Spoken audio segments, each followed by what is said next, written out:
उनकी बात तो आप सभी को समझ में आ गई होगी कि भागवत क्या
मुझको दिखाए कैसे संभालो मैया, मुझको दिखाए कांपे मेरे पाँव लड़खड़ाए, कांपते हाथ मेरे पैर लड़खड़ाए। नदिया करे कितना, नदिया करे कितना, नदिया करे कितना, देते हैं बहावरे बहावरे।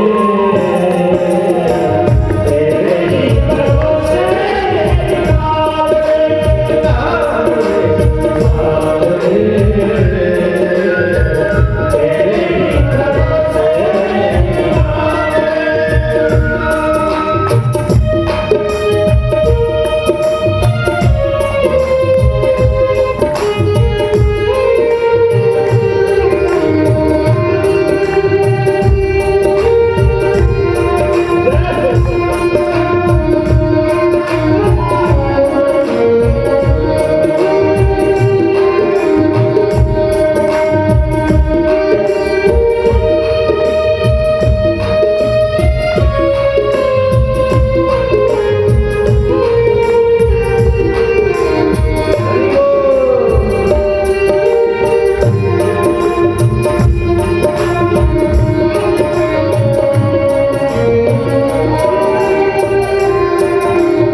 मुझको संभाल, दिल के दराज आजा, मुझको संभाल, दिल के दराज आजा, मुझको संभाल, दिल के दराज आजा, मुझको संभाल।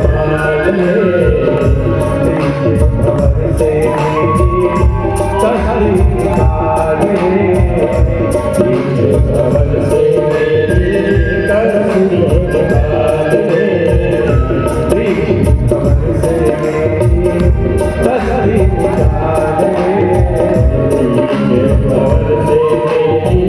भंवर से हर से नहीं तो ताने, हर से नहीं तो ताने, देगा सारा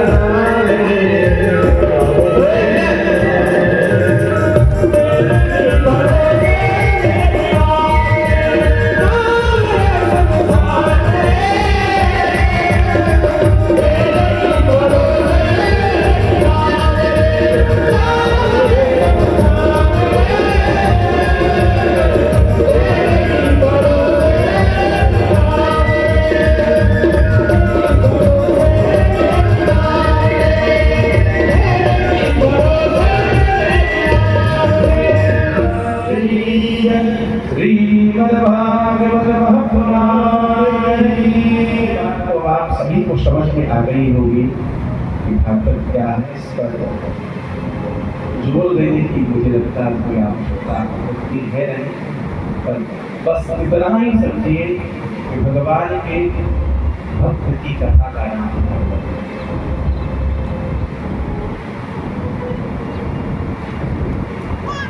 और इसी भागवत कथा के अंतर्गत आप हम सभी प्रथम स्कंद में प्रवेश किए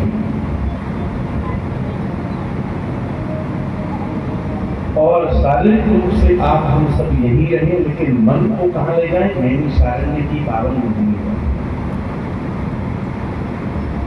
जहाँ शौनकादि महर्षियों की भूमि सूत थी, व्यासपीठ पर विराजमान।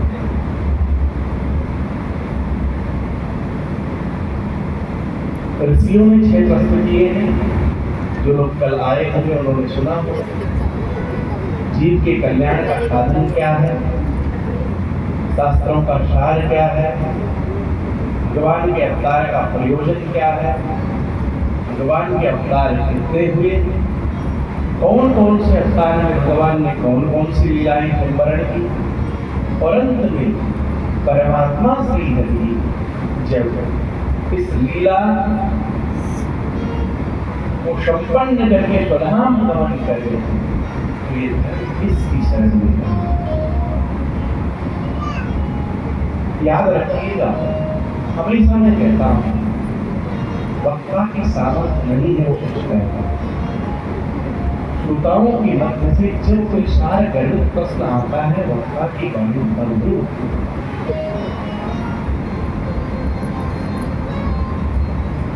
तो जीव मात्र के एकांत का साधन केवल और केवल यही है कि उसका मन भगवान में लगे। बस यही कल कथा का सार था। तीन प्रकारों से मन आपका भगवान में लगना चाहिए, यही जीवन का सार है।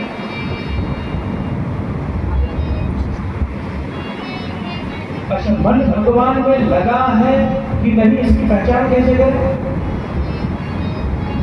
तो इसकी पहचान है कि जीव के मन के अंदर जो राग और द्वेष की प्रवृत्ति है वो यदि समाप्त हो गई, निश्चित मानिएगा मन भगवान में निकल जाए। पर मंदिर जाने के बाद, कथा सुनने के बाद, अनुष्ठान करने के बाद भी यदि मन बुराई में लगा है, निंदा में लगा है, राग में है, द्वेष में है, कपट में है, छल में है, निश्चित मानिए मन अभी भगवान में लगा नहीं।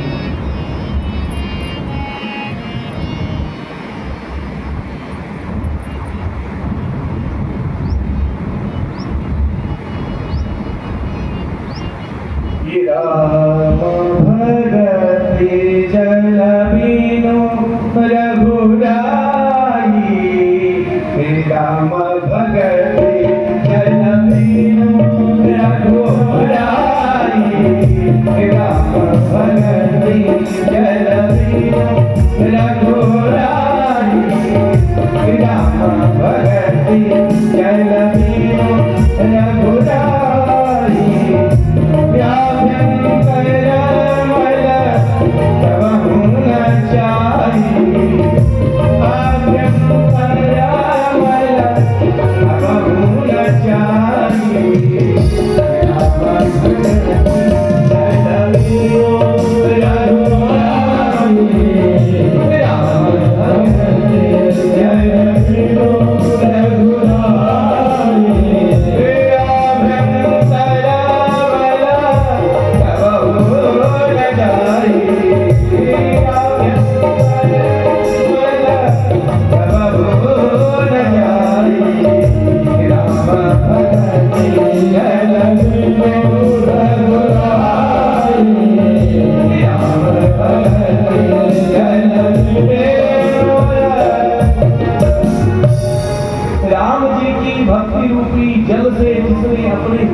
उस जीव के हृदय में राग और द्वेष रहता ही नहीं है।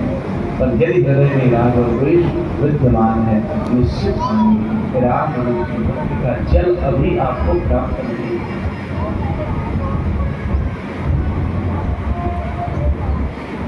पर सूत जी तो कहते हैं एक स्नान अपरम किंचित मना सुखीन।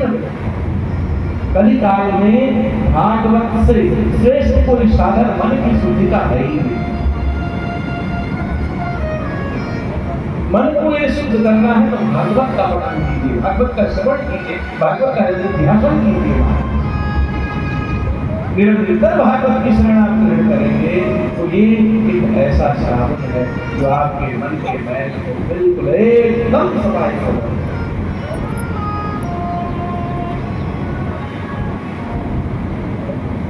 दिव्य सत्संग चल रहा है और सत्संग के मध्य में गौरकारी बोले महाराज, जिस भागवत की आप इतनी चर्चा कर रहे हैं, ये भागवत कब कहाँ किस परिस्थिति में ग्रहण की गई? कौन महापुरुष ने भागवत किया? तो सूत जी कहते हैं एक समय की बात है,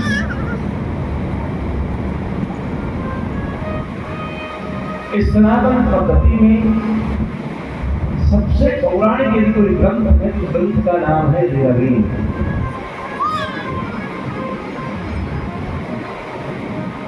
ऋग्वेद की भाषा बड़ी जटिल थी। उस ऋग्वेद के 4 भाग बनाए गए, यजुर्वेद, साम, अथर्व और लेकिन 4 रूप में सरलीकरण होने के बाद भी लोगों को समझ में नहीं आया। और वेद पढ़ने का अधिकार केवल और केवल ब्राह्मणों को दिया गया, तो अन्य जितनी भी वर्ण आदि व्यवस्थाएं थी, स्त्री शूद्र द्विज बंधु जो भी थे, उन्होंने कोहराम मचाना प्रारंभ किया। आज भी सरकार यदि जो है कोई प्रस्ताव पारित कर दे तो ऑपोजिशन आकर के सामने खड़ा होता है, ये नहीं होना चाहिए। तो कहीं ना कहीं अपोजिशन पार्टी को भी सांत्वना देने के लिए कोई नया प्रस्ताव लाना पड़ता है, अमेंडमेंट बिल पास करना पड़ता है।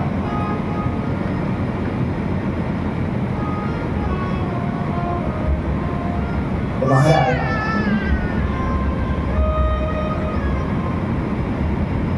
चार वेदों से किसी को काम नहीं चला, तो तब महर्षि वेदव्यास पंचमो वेद उच्चते, महाभारत की रचना। महाभारत पंचम वेद के रूप में सनातन का प्रतीक माना जाता है। लेकिन इससे भी जो है कुछ लोगों को तो सांत्वना मिली, लेकिन कुछ लोगों का फिर भी कार्य से नहीं हुआ माना। तो तब महर्षि वेदव्यास ने जो है महाराज और रिसर्च की और जो 4 वेद थे उन वेदों के आधार पर क्रमशः 17 पुराणों की रचना की। मद्वयं चैव वर्तयं वाचमस्तकं अनापलय्य पुष्टानि पुराणानि पृथक्। तो 17 पुराणों की रचना हो गई, लेकिन 17 पुराणों की रचना होने के बाद भी महर्षि वेदव्यास का मन बिल्कुल शांत है। ऐसा लगता है जैसे कुछ किया नहीं।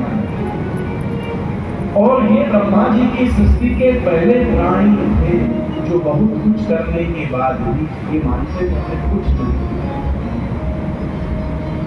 वस्तुता तो व्यक्ति जो है महाराज किसी मंदिर में जो है ना एक वाटर कूलर भी लगवा ले, जब तक वो 10-20 लोगों को बता ही नहीं, अरे महाराज देखो कितना ठंडा पानी है, कौन भाग्यवान होगा कि अरे महाराज अग्रवाल जी के माध्यम से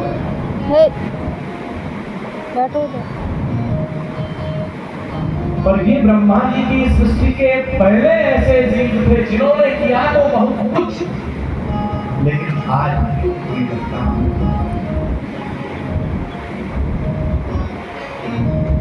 तो याद रखिएगा, जीवन में जब सद्विचार आते हैं, जीवन में जब परित की भावना आती है, तब ही संत का पदार्पण होता है।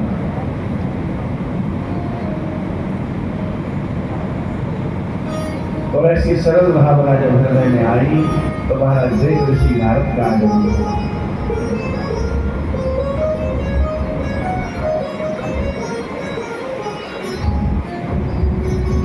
देव ऋषि नारद बद्रिकाश्रम में जो है शामक का आश्रम में पहुंचे। वेद व्यास ने पात्रराज बुनियादी से उनका भोजन किया। ऋषभ ने पूछा, आप कुछ उदास नजर आ रही हैं। और देखना ऋषियों की दिव्य दृष्टि देखना। देव ऋषि नारद कहते हैं और व्यास जी मुझे लगता है कि शरीर से तो आप परेशान नहीं हैं, लेकिन मन से भी बड़े चिंतित हैं।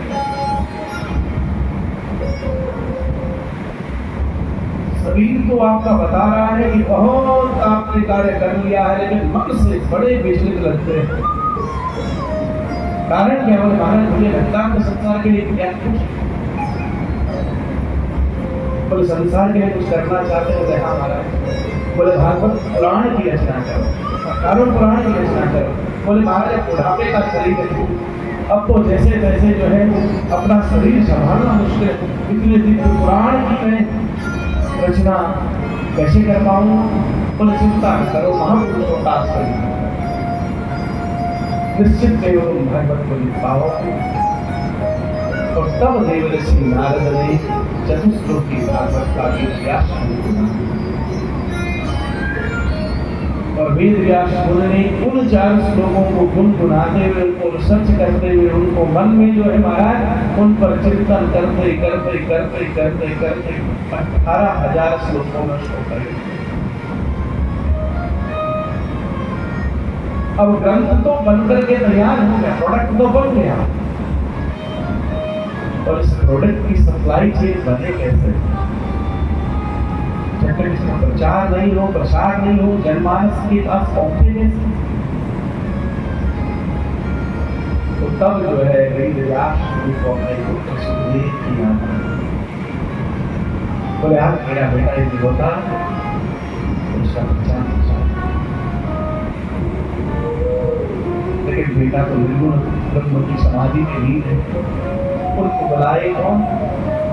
तो व्यास जी ने अपने छोटे छोटे शिष्यों को कुछ मंत्र रटा दिए और शिष्य भागवत जी के मंत्रों को जो है कंठस्थ करके उस गुफा के द्वार पर पहुंचे हैं जहाँ सुखदेव ने निर्गुण ब्रह्म की समाधि की ली।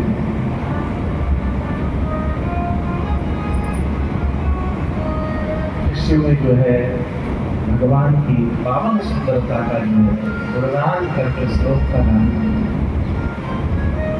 सुखदेव ने श्लोक को सुन लिया, विचार करते हुए कोई व्यक्ति सुंदर होगा उससे अपने को क्या लेगा? और यदि सुंदरता के चक्कर में हम चले गए और उस व्यक्ति ने नखरे दिखा दिए तो फिर हम तो न यहाँ के रहेंगे न वहां। तो नेत्र खुले तो थे लेकिन झट से नेत्र बंद हुए। और महाराज अब की ऋषि कुमारों ने भगवान की करुणा भावना का जो वर्णन कैसे यहोवकीयं स्तनकानभूतं जिघांसया पायदप्यसाद्यो लेभे गतें धातुजितान् ततोऽन्यं तमवादयालुं शरणं भजे। इसमें भगवान की दयालुता का वर्णन किया गया। बोले बड़े आश्चर्य की बात है कि जो वकील पूतना अपने स्तनों पर जहर लगा करके भगवान को मारने की इच्छा से आई है, तो मेरे प्रभु ने उस वकील पूतना को भी आपको चित्त करके बता दिया। भाई बहन याद रखना, स्वार्थ से दया करने वाले जगत में आपको बहुत लोग मिलेंगे, पर निस्वार्थ से दया केवल आपका कोई काम सिद्ध होता हो, पड़ोसी भी दया करने के लिए तैयार हो जाए, नाते रिश्तेदार भी दया करने के लिए तैयार हो जाएंगे, पर आपसे उनका कोई कार्य सिद्ध ना होता हो, ऐसे दया करने वाले केवल और केवल भगवान हैं। इसीलिए प्रभु को अकारण करुणा वरुणालय कहा जाता है। इसीलिए गोस्वामी जी कहते हैं कि ऐसो को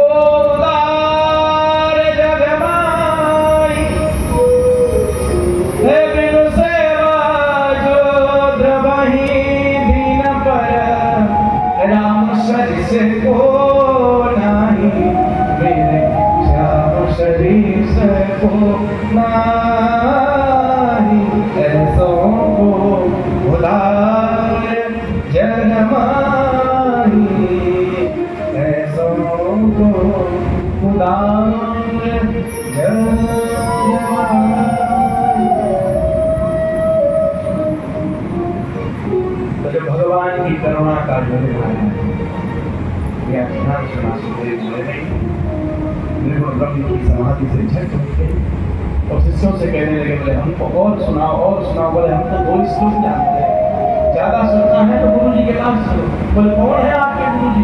बोले बद्रीनाथ धाम में रहते। बोले नाम क्या है? बोले उनका नाम है विदर्भ। अब दौड़े दौड़े दौड़े दौड़े दौड़े सुखदेव मुनि वहां पहुंचे और पूज्य विकास में विदर्भ करने लगे, आप हमको भागवत पढ़ाइए, भागवत सुनाइए, हमको भागवत पढ़नी है। व्यास जी ने मन में विचार किया, यदि बिना परीक्षा के मैंने अपने बेटा को पढ़ा दिया तो जगत जो है मुझे हंसी का पात्र बनना है। थोड़ा परीक्षा तो होनी चाहिए। परीक्षा के लिए जनक महाराज के आने तो जनक महाराज ने सुखदेव मुनि की परीक्षा ली, असंख्य नारियों के मध्य में बिठा दिया, लेकिन उन असंख्य सुंदर नारियों को देख करके भी जो है सुखदेव जी का मन लगा नहीं। इससे ये प्रमाणित हुआ सुखदेव ने काम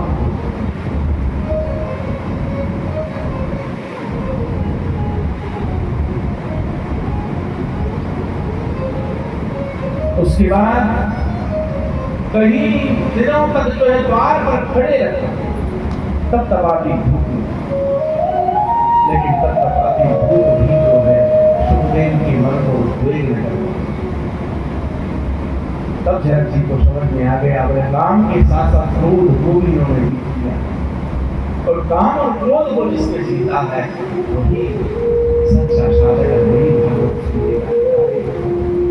प्रमाणित करते हुए भैया सुखदेव मुनि को जो है विधिवत वेद व्यास मुनि ने जो है भागवत की दिव्य प्रसादी का दान दिया। इधर महाराज सूत जी सौनकादि ऋषियों से कहते हैं, ऋषियों ये वही सुखदेव हैं जिन्होंने परीक्षित को जो है भागवत की तरफ। बोले महाराज जी परीक्षित कौन है? तो परीक्षित के जीवन को जानने के लिए अब जो है भूमिका सूत जी कहते हैं कि परीक्षितो धीराजन से जन्म कर्म विलापनम संस्थाना पांडुपुत्राणा वक्षेत स्वतंत्रो। बोले हे ऋषियों, ये परीक्षित भी कोई साधारण जीव नहीं है। इस परीक्षित के जन्म से ही भगवान श्री कृष्ण की कथा का उदय होता है।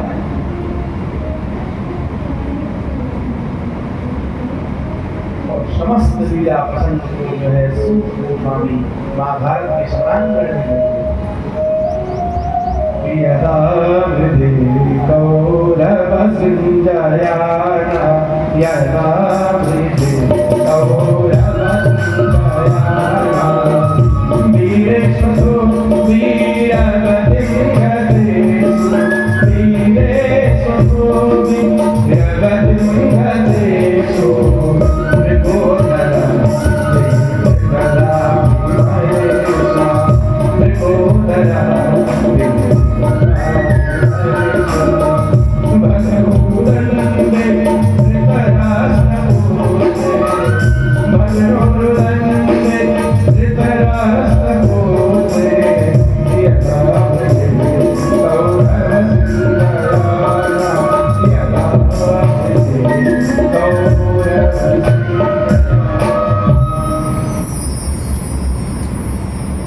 कहते हैं ऋषियों को समय की बात है, जब अकारण ही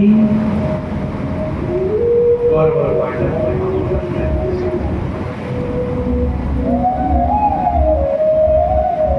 और युद्ध करते करते करते करते परिस्थिति ये बनी कि राजा धृतराष्ट्र के जो 100 पुत्र हैं, मां गांधा जी के जो 100 पुत्र हैं, उनमें से 99 पुत्र मृत्यु को प्राप्त हो गए। एक दुर्योधन का अंतिम युद्ध जो है गदा युद्ध से और महाराज गदा युद्ध होते होते होते होते भैया भीम ने ऐसा प्रहार जो है दुर्योधन की जंघा पर किया। एक एक पल मृत्यु आकर के कब मेरा वर्ण करता है। ऐसे समय में द्रोण के पुत्र अश्वत्थामा का अश्वत्थामा और दुर्योधन परम मित्र थे। अच्छा विचार करें, मित्र कौन है? क्या मित्र वो है जो धन की मदद आपको करता है? क्या मित्र वो है जो आपके साथ सैर सपाटे करना चाहता है?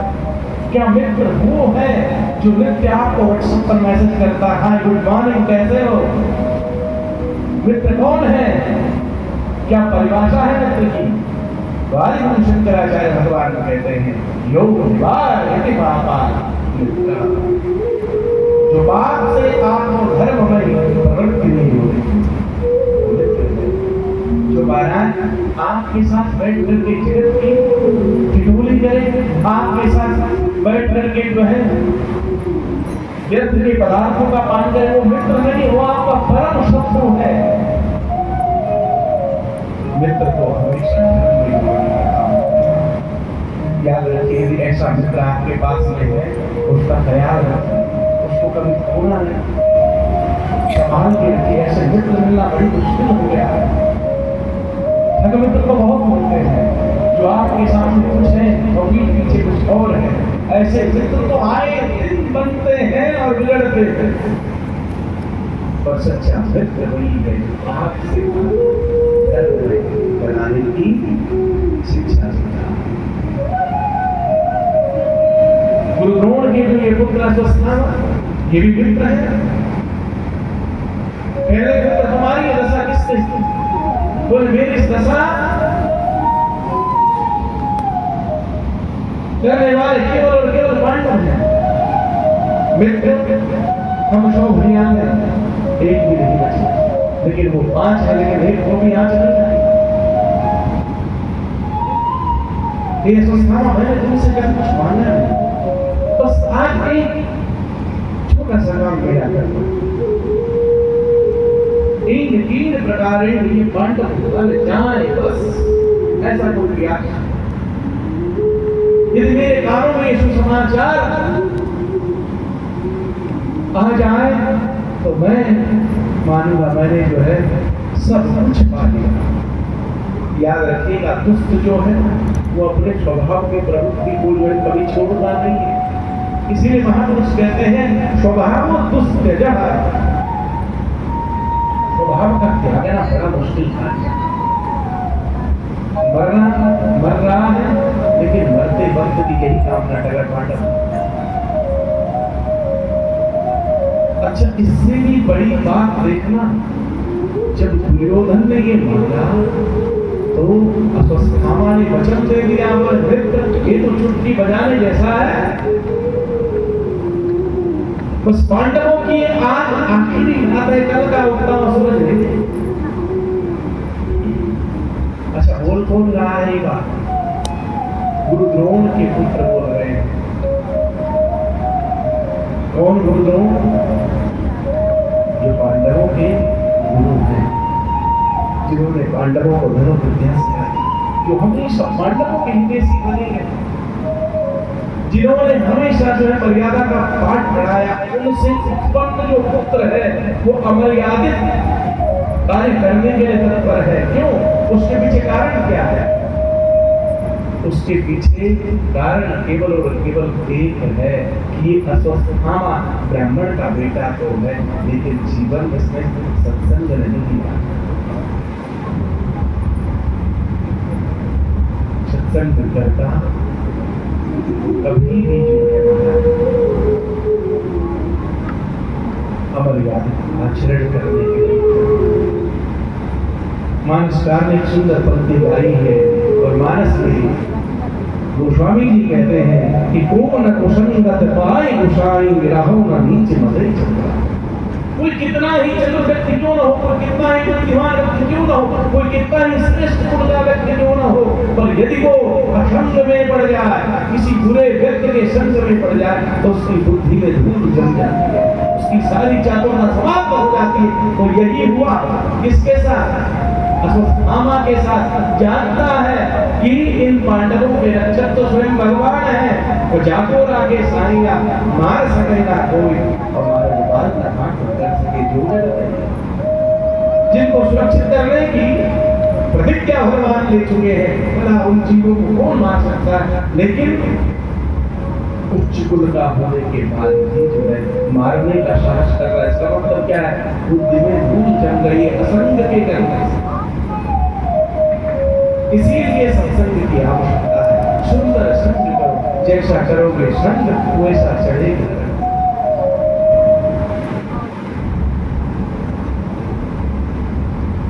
और महाराज रात्रि का समय था, भगवान को जो समाचार ज्ञात हुआ, आज मेरे प्रभु ने रात्रि में ही पांडवों को, जहाँ पांडव सो रहे थे, उस शिविर से दूसरे शिविर में ले गए। वहाँ द्रौपदी के 5 बेटा सोते रह गए। भगवान विचार करने लगे, ब्राह्मण की प्रतिज्ञा है, दूसरी को नहीं। पांडवों को बचा लिया, लेकिन द्रौपदी के 5 बेटों को नहीं बचा। अस्वस्थामा आया, ऐसी तलवार चलाई कि द्रौपदी के 5 बेटा विचार करने लगा। दुर्योधन बड़ा हठीले स्वभाव का, बड़ा जिद्दी स्वभाव का है, मानेगा नहीं, सबूत मांगेगा। क्या करो? एक सिर्फ हाथ को भूली में डाल करके जो है दुर्योधन के पास गया। दुर्योधन ने जो ही वो मुंडों को देखा महाराज, तो बचे कुचे जितने भी प्राण थे वो सगरे प्राण वहीं समाप्त।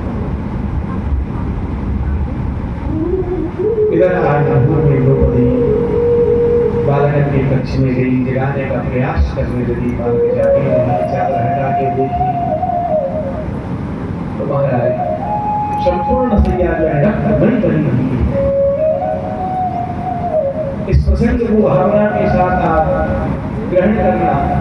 एक ऐसी माँ है जिसके 5 संतानें एक ही समय में समाप्त, उठती गिरती दौड़ती भागती। बार बार मुझे विचार करने लगे तो थामा मेरा मेरे बालकों ने बिगाड़ दिया। ये तो निर्दरार बालक, अबोध बालक थे, जिनको मार के मिला। जितनी भी अगल बगल की दादी नानी नानी पूरी पूरी अम्माएं सब आ गई और महाराज द्रौपदी को उठाकर बताते हुए कहती है, बोले बिटिया शास्त्र कहते हैं कि सर्वे छयान्तानि छया पतनान्ता समुस्रया संयोगस्य वियोगान्ता जीवितं मरणं। बोले बिटिया जिसका जन्म हुआ उसका मरण सुनिश्चित है, जिसका संयोग है उसका वियोग होके ही। अर्जुन ने प्रतिज्ञा की, नहीं तुम चिंता न करो, तुम्हारे बालकों का जो भी हत्यारा होगा हो कहीं भी क्यों न हो तो उसको मृत्यु दंड देंगे तुम्हारा। अर्जुन रथारूढ़ हो गए, तलवार निशान कर गए। महाराज मेरे प्रभु रथ हाँकने लगे। इधर सस्तामा ने देखा अर्जुन मेरी ओर चले आ रहे, यदि पकड़ में आ गया अर्जुन महान कठोर रंग देंगे, तो अपने प्राणों को बचाने के लिए जो है ब्रह्मास्त्र का प्रयोग किया। दहकते हुए ब्रह्मास्त्र को जब अर्जुन ने अपनी ओर आते हुए देखा, प्रभु की शरण ग्रहण की। प्रभु ने कहा, हे अर्जुन, जिस प्रकार लोहे को लोहे से काटा जाता है, कांटे को कांटे से निकाला जाता है, ठीक उसी प्रकार इस दहकते ब्रह्मास्त्र को शांत करने का उपाय केवल और केवल ब्रह्मास्त्र है, तुम भी प्रयोग करो। दोनों ओर से जब ब्रह्मास्त्रों का प्रयोग हुआ, दोनों टकरा करके शांत हो गए। धम्म से जो है अर्जुन ने अश्वत्थामा को पकड़ लिया, रथ के पृष्ठभाग में रस्सी से बांधने लगे। प्रभु ने कहा, अर्जुन क्या कर रहे हो? बोले प्रभु द्रौपदी के सामने ले आऊंगा, तब इसको मृत्यु का दंड दूंगा। भगवान कहने लगे, अर्जुन इसको यही समाप्त कर दो, इसको घर मत ले जाओ, परेशानी पड़ेगी। लेकिन अर्जुन नहीं माने, वशवश जो है रथ के पृष्ठभाग में बांध दिया।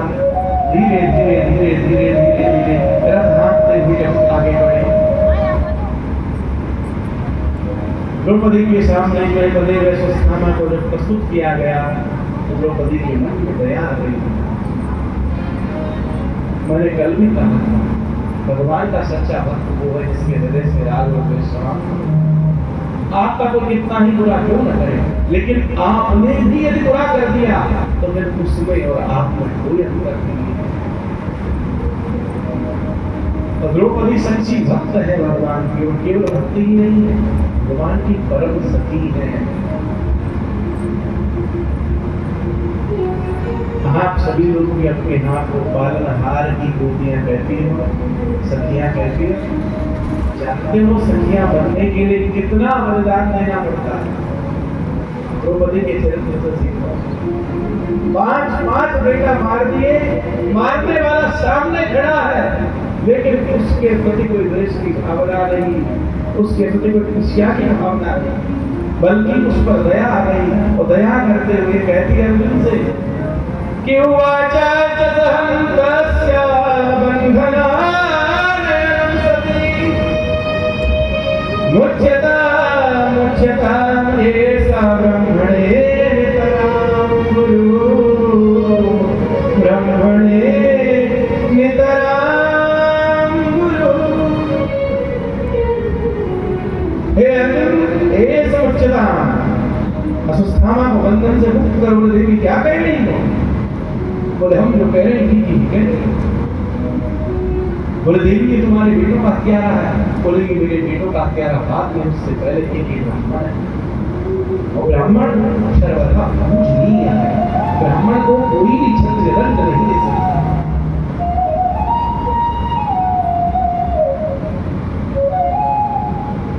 अर्जुन ने जो है कृष्ण जी महाराज से पूछा क्या है।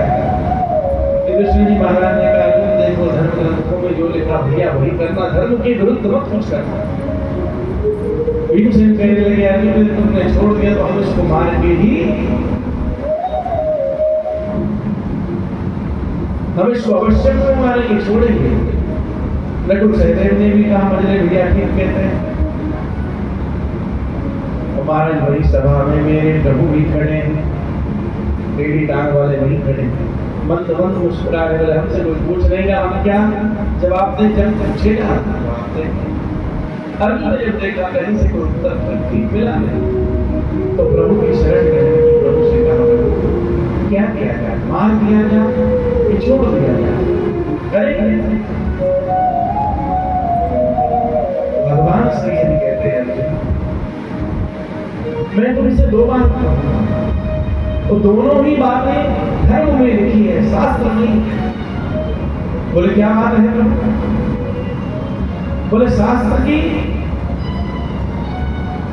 जो पहली बात है वो ये है कि ब्रह्म बंधुर हम तप्या, ब्राह्मण कितना ही गुजरा क्यों न हो, कितना ही गया गुजरा क्यों न हो, ब्राह्मण को मारना तो नहीं चाहिए।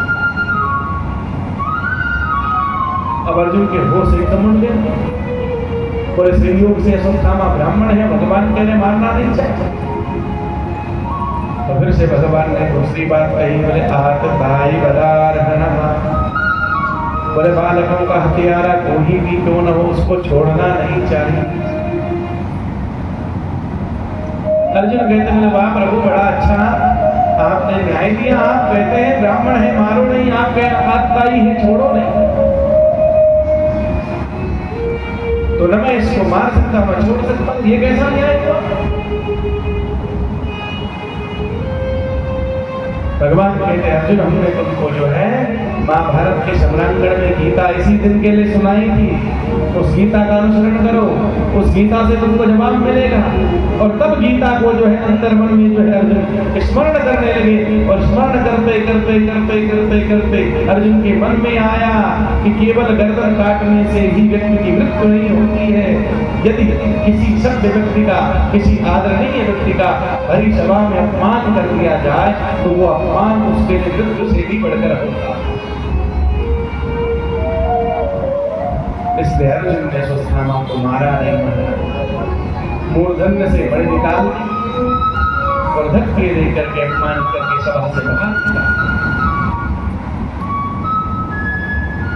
इधर अश्वत्थामा अपने आश्रम पर आया, आश्रम पर आकर के विचार करने लगा बहुत अपमान हुआ, अपमान का बदला तो होना ही चाहिए।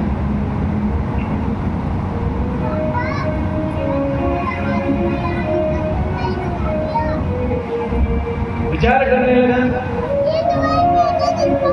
बोले पांडवों से मैं कितना भी लड़ो तो पांडवों को विजय प्राप्त नहीं कर सकता, लेकिन पांडवों की एक जो है छोटी सी कमी है। वो कमी क्या है?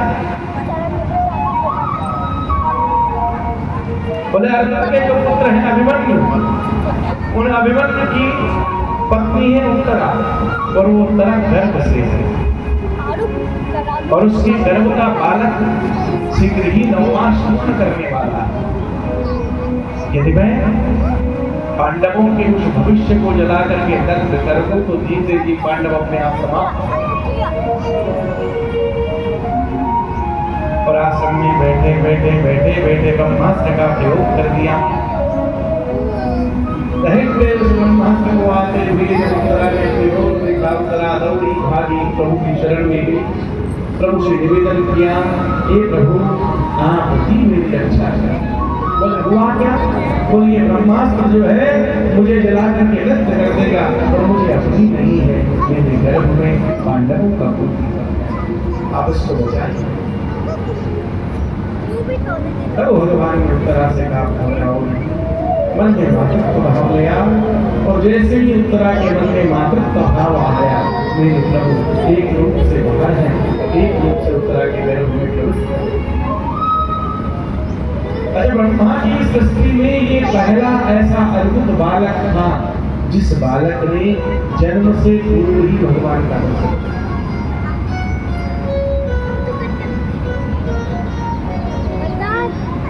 भगवान की इस लीला रहस्य को कोई भी समझ नहीं पाया। पर पास में खड़ी है बुआ कुंती, और बुआ कुंती को महाराज इस संपूर्ण रहस्य को समझ। और आज तक जो है बुआ कुंती मेरे प्रभु को भतीजा कहकर के संबोधित करती थी, यही मानती थी कि हमारे भैया दशरथ के बेटा ये मेरे भतीजा मैं की कौन। और आज जब बुआ कुंती ने ये चमत्कारी लीला प्रभु की देखी, तो आज जो है बुआ कुंती के नेत्र ज्ञान के और ज्ञान के नेत्र दूसरी बुआ कुंती ने भगवान की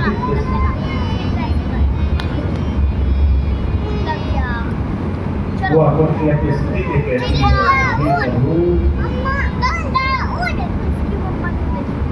मैं आपके श्री चरणों में प्रणाम। भगवान ने कहा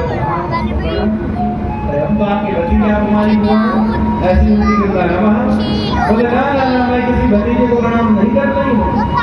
बोले तो नमस्ते पुरुषम स्वाध्यापीश्वरः प्रकृतिपरः। मैं भतीजे को प्रणाम नहीं करूँ, आदि पुरुष भगवान नारायण को प्रणाम करूँ। कैसे है वो नारायण? बोले प्रकृति में भी है और प्रकृति से इतर भी है। मतलब जीव के अंदर भी है और जीव के बाहर भी है, पर उसके बाद भी जीव को दिखाई देते। किसी ने प्रश्न के क्यों नहीं दिखाई देते? बोले भगवान ने जीव और अपने बीच में माया रूपी पर्दा गिराया हुआ है। बोले ये नितांत सत्य बात है कि मेरे प्रभु जी के अंदर भी है बाहर भी है, लेकिन माया रूपी पर्दे के कारण जो है जीव जो है भगवान को देख नहीं पाता। वह भक्ति कहती, बोले प्रभु आपकी उस माया में बड़े बड़े जीव फंसे। महाराज मेरी तो औकात ही क्या है, मैं एक साधारण से आई, बड़े बड़े संत महापुरुष महात्मा आपकी माया को समझ नहीं पाए। मैं तो एक छोटी सी कबला लाई, मैं भला आपकी माया को कैसे समझूं? और एक सुंदर भाव है, भाव गढ़वाली में है। और सभी लोग देखिए भजन भजन का मतलब मन को भगवान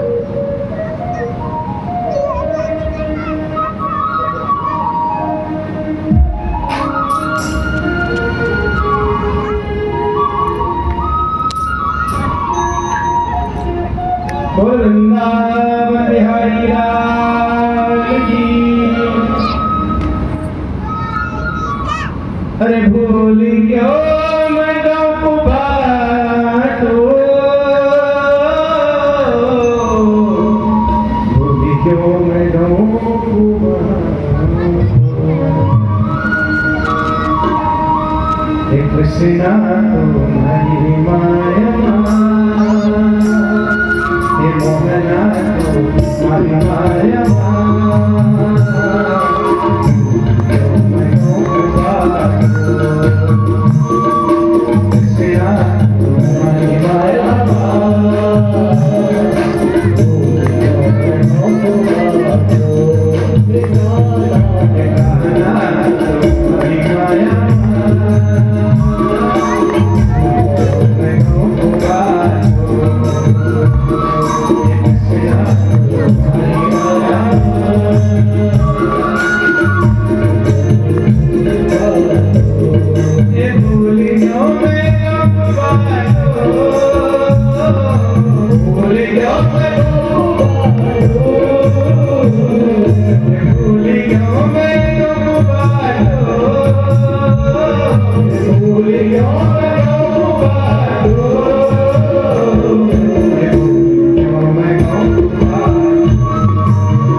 प्रेम से राधे रानी सरकार